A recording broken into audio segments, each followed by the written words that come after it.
ای وطن خاکی تو را بر دیده ام جا می کنم، مادری جانم توی با تو تمنا می کنم.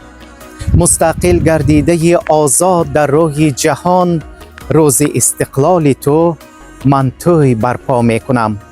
فخر می سازم به نامت در میان دوستان، هر کجای می روم دوستی تو پیدا می کنم.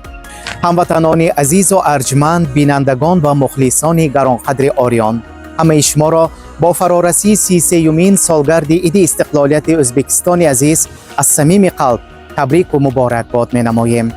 در این لحظه های فرح بخش برایتان تندرستی، سعادت روزگار، بخت و اقبال بلند، برار و کامیابی ها در کار و زندگی و نعمت بزرگ تنجی و آسایشتگی تمنا می نماییم.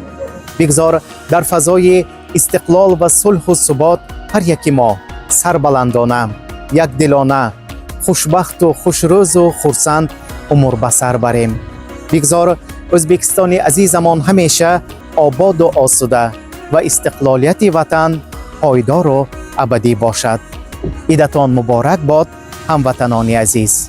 وطن ای جان، وطن ای دل، وطن ای سرزمینی گل، بهشتی ما، بهشتی ما، بهشتی ما، بهشتی ما، بهشتی ما.